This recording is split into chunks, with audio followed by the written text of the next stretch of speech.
আসসালামু আলাইকুম প্রিয় রাকিব চ্যানেলের শ্রোতাগণ বন্ধুরা, আশা করি আল্লাহর অশেষ রহমতে সবাই ভালো আছেন। আমি এখন একটি ঘটনা বলবো যে হযরত আবু বকর রাদিয়াল্লাহু তাআলা এর আবদান। ইসলাম পূর্বে জাহিলি তথা অন্ধকার যুগে অল্প সংখ্যক লোকই লেখাপড়া জানতেন। হাতে গোনা যে কয়েকজন লেখাপড়া ও শিক্ষা দীক্ষা সভ্যতায় বিশেষভাবে পরিচিত এবং প্রসিদ্ধ ছিলেন তাদের অন্যতম হযরত আবু বকর রাদিয়াল্লাহু তাআলা আনহু। তিনি কবিতায় আবৃত্তি ও পশু চিকিৎসায় পারদর্শী ছিলেন। জ্ঞান ও অভিজ্ঞতার জন্য তিনি তৎকালীন আরব সমাজে অত্যন্ত প্রভাবশালী ও মর্যাদাবান ছিলেন। এই জন্যই নবী করিম সাল্লাল্লাহু আলাইহি ওয়াসাল্লামের ওহী অবতীর্ণ হওয়ার আবু বকর সিদ্দিক রাদিয়াল্লাহু তাআলা আনহুকে নির্বাচন করেন, যেহেতু এই অদৃশ্য সংবাদ বোঝার এবং বিশ্বাসের জন্য জ্ঞান ও যোগ্যতার প্রয়োজন আছে। ফলে নবী করিম সাল্লাল্লাহু আলাইহি ওয়াসাল্লাম তাকে ওহী অবতীর্ণ ঘটনার বর্ণনা পূর্বক ইসলামের দাওয়াত দেওয়ার সাথে সাথে তিনি বিনা দ্বিধায় গ্রহণ করে নেন। ইসলাম গ্রহণ করার মাত্রই শুরু হলো তার অপূর্ণীয় ঋণ ও প্রদানের পালা। জান মাল, চিন্তা ভাবনা, বিবেক বুদ্ধি এবং শেষ নিঃশ্বাস পর্যন্ত মূল্যবান জীবন প্রতিটি মুহূর্ত ইসলামের জন্য উৎসর্গ করার মাধ্যমে ত্যাগ এবং আবদান যে স্বাক্ষর রেখেছেন তার উপমা বিশ্বের ইতিহাস সৃষ্টি হয়নি, আর হবেও না। তাই নবী করিম সাল্লাল্লাহু আলাইহি ওয়াসাল্লাম প্রায় বলতেন যে ব্যক্তি তার ধন সম্পদ দিয়ে, তার সাহচর্য দিয়ে আমার উপর সর্বাধিক ইহসান করেছে, যে ব্যক্তি হলো আবু বকর রাদিয়াল্লাহু তাআলা আনহু। হযরত আবু বকর সিদ্দিক রাদিয়াল্লাহু তাআলা আনহু ছিলেন তৎকালীন আরবের সুপ্রসিদ্ধ ও প্রতিষ্ঠিত আন্তর্জাতিক ব্যবসায়ী। সিরিয়া, ইয়ামান সহ বিভিন্ন দেশে তার ব্যবসা বিশুদ্ধ ছিল। ইসলাম গ্রহণের সময় তার পকেটে থাকা 40,000 দিনার রাসূল সাল্লাল্লাহু আলাইহি ওয়াসাল্লাম এর হাতে ইসলামের জন্য অর্পণ পূর্বক তিনি এ অনুমতি দিয়ে দিলেন যে হুজুর সাল্লাল্লাহু আলাইহি ওয়াসাল্লাম এর যখন যা প্রয়োজন তবে তখন তা তার আবু বকর সম্পদ থেকে নেবেন। সে ব্যাপারে তার থেকে অনুমতি নেওয়ার কোনো প্রয়োজন নাই। হযরত সাঈদ ইবনে সুয়াইব মুসাইব রাদিয়াল্লাহু তাআলা আনহু বলেন, হুজুর করিম সাল্লাল্লাহু আলাইহি ওয়াসাল্লাম হযরত আবু বকর রাদিয়াল্লাহু তাআলা সিদ্দিক আনহু এর সম্পদ নিজের সম্পদের মতো ব্যয় করতেন। এভাবে স্তবর অস্তবর যাবতীয় সম্পদ একের পর এক তিনি ইসলামের জন্য উৎসর্গ করে ইন্তেকাল পর কাফন দেওয়ার মতো সামর্থ্য না থাকতে পরিধায় দুটি নিমানের কাপড় দিয়ে তাকে কাফন দেওয়া হয়। নবী করিম সাল্লাল্লাহু আলাইহি ওয়াসাল্লাম একদিন তাকে বলছিলেন, হে আবু বকর, তুমি তো পরিবারের জন্য কিছু অবশিষ্ট রাখোনি। তিনি বললেন, আল্লাহর রাসূলকে তো রেখেছি। তার ইসলাম গ্রহণের ফলে সমগ্র মক্কা শহরে রাসূলুল্লাহ সাল্লাল্লাহু আলাইহি ওয়াসাল্লাম এর নবুয়ত নিয়ে আলোচনা ও পর্যালোচনা শুরু হয়ে যায়। সবাই চিন্তা করতে লাগলো, আবু বকরের ন্যায় একজন বুদ্ধিমান, দূরদর্শী ও রাজনীতিবাদ, সচেতন, জ্ঞান প্রত্যবান ব্যক্তি কোন ধরনের সংশয় ও উচ্চবাক্য ছাড়াই মুহাম্মদ ইবনে আব্দুলকে রাসূলুল্লাহ সাল্লাল্লাহু আলাইহি ওয়াসাল্লাম এবং ইসলামকে আল্লাহর মনোনীত ধর্মের হিসাব গ্রহণ করে নেয়। রাসূলুল্লাহ সাল্লাল্লাহু আলাইহি ওয়াসাল্লাম ইসলামের সর্বত্র জন্য এক বড় দলিল। তার বন্ধু বান্ধব ও পরিচিত অনেক তার ইসলাম গ্রহণকে অবিশ্বাস্য মনে করে এবং তার সঙ্গে দেখা করতে তার বাড়িতে ভিড় করতে লাগলো। এভাবে ইসলাম নিয়ে চতুর্দিকে এক আলোড়ন সৃষ্টি হয়ে গেল। ইসলাম প্রচারের প্রথম পর্যায়ে আলোচনা এক বিরাট কার্যকর ভূমিকা রেখেছিল। পূর্বপুরুষ অনুসৃত রীতি হিসাবে দীর্ঘকাল ধরে তাদের অন্তরে পৌত্তলিকতার ও বিশ্বাস জমাট বেঁধে আসছিল। তার ওপর ইহাকে প্রথম আঘাত হিসাবে বিবেচনা করা যায়। হযরত আবু বকর সিদ্দিক রাদিয়াল্লাহু তাআলা আনহু বড় মেয়ে হযরত আসমা রাদিয়াল্লাহু তাআলা আনহু বর্ণনা করেন, আমার সম্মানিত পিতা হযরত আবু বকর সিদ্দিক রাদিয়াল্লাহু তাআলা ইসলাম গ্রহণের পর ঘরে এসে আমাদের সবাইকে একত্রিত করে ইসলামের দাওয়াত দেন। ইসলামের সততার উপর দীর্ঘ আলোচনা করেন, কাউকে ইসলাম গ্রহণ করার জন্য বাধ্য করেননি। সে মজলিসেই হযরত আবু বকর সিদ্দিক রাদিয়াল্লাহু তাআলা আনহুর পরিবার সদস্যের মধ্যে কয়েকজন ইসলাম গ্রহণ করেন। তার মধ্যে তার স্ত্রী উম্মে রুমান বিনতে আমির রাদিয়াল্লাহু তাআলা আনহু, যিনি উম্মুল মুমিনিন হযরত আয়েশা রাদিয়াল্লাহু তাআলা আনহা মাতা আসমা এবং আমার সহোদর ভাই হযরত আব্দুল্লাহ রাদিয়াল্লাহু তাআলা আনহু প্রমুখ ছিলাম। আমার পিতা খাদেম আমির ইবনে ফুয়াইয়ারাহু আমাদের সাথে ইসলাম গ্রহণ করে নেন। পরবর্তী তার আবু বকর রাদিয়াল্লাহু তাআলা আনহু মা সালমা বিনতে সাকর, পিতা আবু কুহাফা এবং তার বড় ভাই ছিল আব্দুর রহমান রাদিয়াল্লাহু তাআলা আনহু ইসলাম গ্রহণ করেন। তিনি ব্যবসার এক অনন্ত কর্মকাণ্ড অনেকাংশ সংকুচিত করে রাসূলুল্লাহ সাল্লাল্লাহু আলাইহি ওয়াসাল্লামের একান্ত সহযোগিতায় ইসলাম প্রচারে নিজেকে সম্পৃক্ত করেন। আরবের নেতৃত্বনীয় থেকে শুরু করে সাধারণ মানুষের সকল সাথে তার বন্ধুত্ব কিংবা ব্যবসায়িক সম্পর্ক ছিল। তিনি ব্যবসায়িক ক্ষতি এবং কাফেরদের অত্যাচার, নির্যাতন ইত্যাদি প্রতি কোনো রকমের ভ্রুক্ষেপ না করে সকলের নিকট ইসলাম প্রচার শুরু করেন। ঘরে বাহিরে, ব্যবসা বাণিজ্য, রাস্তাঘাটে, এমনকি অনেকের বাড়িতে বাড়িতে গিয়ে তিনি ইসলামের দাওয়াত দিতে লাগলেন। প্রথমে ইসলামের সততার ওপর অন্তর্ভুক্ত যুক্তি নির্ভর আলোচনা পেশ করতেন এবং তার প্রচেষ্টায় প্রথম দিকেই ইসলাম গ্রহণ করে নেন হযরত উসমান এবং ইবনে আফফান, হযরত জুবাইর ইবনে আওয়াম, হযরত সাদ ইবনে আবু ওয়াক্কাস, হযরত আব্দুর রহমান ইবনে আওয়াফ এবং তালহা ইবনে ওবাইদুল্লাহ রাদিয়াল্লাহু তাআলা আনহু। এরা 5 জনই তার অন্তরঙ্গ বন্ধু। নিজ নিজ গোত্রে প্রভাবশালী এবং বেহেশতের সুসংবাদ প্রাপ্ত 10 জন সাহাবী আশারায়ে মুহাব্বাস এর অন্তর্ভুক্ত। তার দাঁত ছাড়া দিয়ে আরো যারা ইসলাম গ্রহণ করেছিলেন মুশারায়ের অন্তর্ভুক্ত।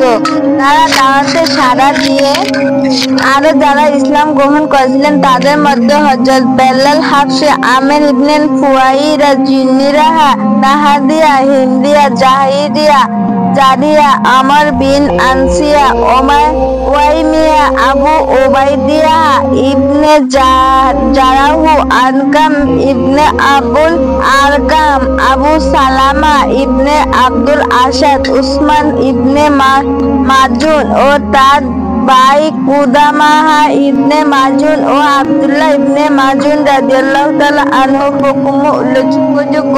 সিরিয়াতে ইবনে হিশাম নামক কিতাব উল্লেখ আছে, হযরত আবু বকর সিদ্দিক রাদিয়াল্লাহু তাআলা আনহু ইতিপূর্বে ইসলাম গ্রহণকারী বিশিষ্ট কয়েকজন সাহাবায়ে কেরামকে নিয়ে ইসলাম প্রচারের জন্য একটি সম্মিলিত উদ্যোগ গ্রহণ করেন। তার প্রসঙ্গে উদ্যোগ অন্তর্ভুক্ত ছিলেন এবং আবু উবাইদাহ ইবনে আব্দুল আসাদ, হযরত আরকাম ইবনে আবুল আরকাম, হযরত উসমান ইবনে মাজুন এবং কুদাইমা ইবনে মাজুন এবং হযরত আব্দুল্লাহ বিন মাজুন রাদিয়াল্লাহু তাআলা। তিনি তাদের সাথে নিয়ে অত্যন্ত সতর্কতার সহিত গোপনীয়তা রক্ষা করে সুকৌশল মুসলমানদের সংখ্যা বাড়ানোর চেষ্টা করতে থাকেন।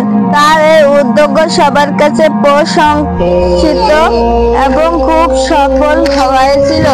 তাদের সম্মিলিত প্রচেষ্টায় প্রথম পর্যায়ে অনেকে বিশিষ্ট ব্যক্তিবর্গ ইসলাম গ্রহণ করেন, যেমন হযরত উবাইদা ইবনে হারিস, হযরত সাঈদ ইবনে যায়েদ এবং তার স্ত্রী ফাতেমা বিনতে খাতাব, হযরত খাব্বাব ইবনে আরাদ, আব্দুল্লাহ ইবনে মাসউদ, হযরত উমাইরা ইবনে আবি ওয়াক্কাস রাদিয়াল্লাহু তাআলা আনহু প্রমুখ।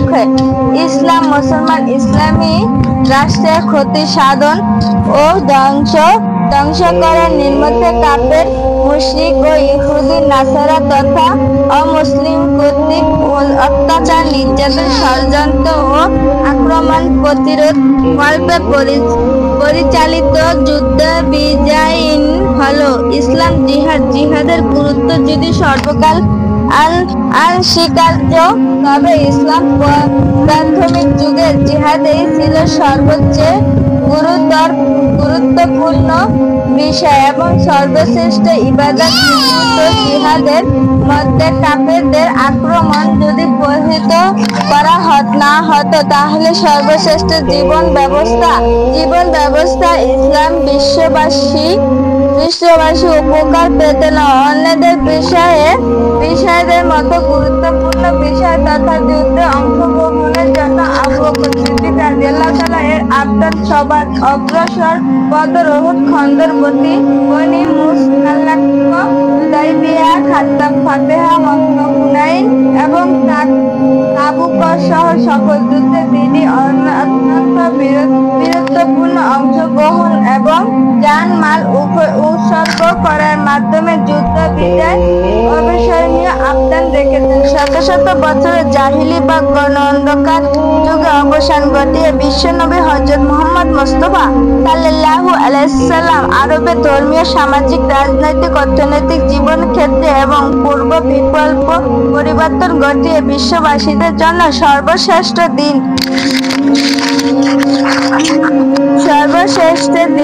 সর্বোৎকৃষ্ট সমাজ ও রাষ্ট্র ব্যবস্থা দিয়েছিলেন। তবে হুজুর আকরাম সাল্লাল্লাহু আলাইহি সাল্লাম এর ওফাত শরীফে তাদের সাথে ইসলাম ও ইসলামী রাষ্ট্রের বিভিন্ন দিক দিয়ে অসংখ্য জটিল সমস্যা দেখা গেল।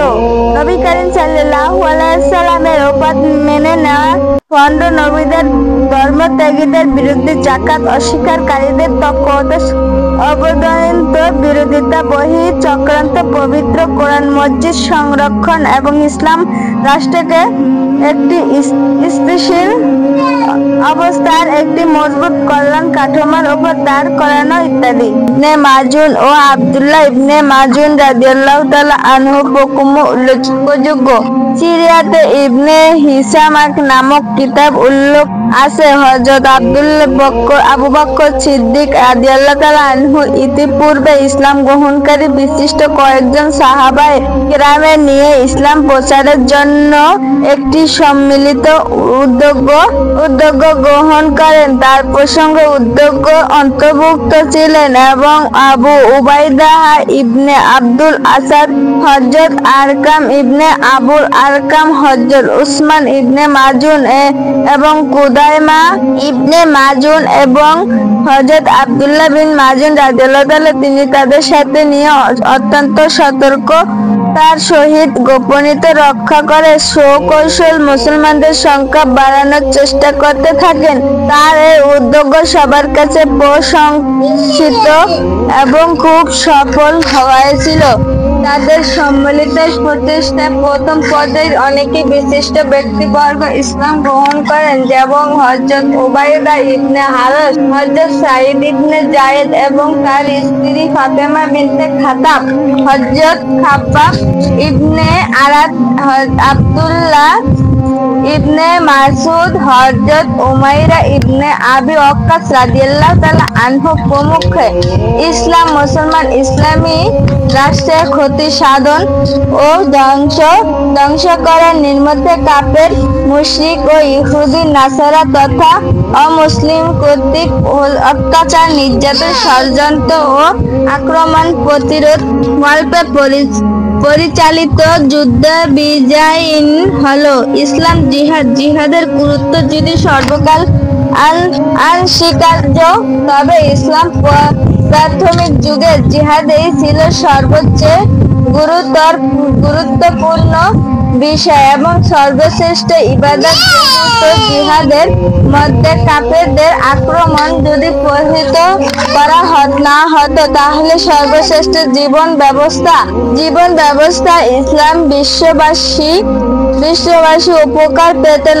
অন্যদের বিষয়দের মতো গুরুত্বপূর্ণ বিষয় তথা যুদ্ধে অংশগ্রহণের জন্য আবু বকর সিদ্দিক রাদিয়াল্লাহু তাআলা এর আবদার সবার অগ্রসর বদর, উহুদ, খন্দর, বনী মুস্তালাক, হুদাইবিয়া, খাত্তাব, ফাতেহা, মক্কা, হুনাইন এবং তাবুক সহ সকল যুদ্ধে তিনি অত্যন্ত বীরত্বপূর্ণ অংশগ্রহণ এবং জানমাল উৎসর্গ করার মাধ্যমে যুদ্ধ বিজয় অবিস্মরণীয় অবদান রেখেছেন। শত শত বছরের জাহিলি বা গণ অন্ধকার যুগে অবসান ঘটিয়ে বিশ্বনবী হযরত মুহাম্মদ মুস্তাফা সাল্লাল্লাহু আলাইহি সাল্লাম আরবে ধর্মীয়, সামাজিক, রাজনৈতিক, অর্থনৈতিক জীবন ক্ষেত্রে এবং পূর্ব বিকল্প পরিবর্তন ঘটিয়ে বিশ্ববাসীদের জন্য সর্বশ্রেষ্ঠ দিন, সর্বোৎকৃষ্ট সমাজ ও রাষ্ট্র ব্যবস্থা দিয়েছিলেন। তবে হুজুর আকরাম সাল্লাল্লাহু আলাইহি সাল্লাম এর অপাত শরীফে তাদের সাথে ইসলাম ও ইসলামী রাষ্ট্রের বিভিন্ন দিক দিয়ে অসংখ্য জটিল সমস্যা দেখা গেল।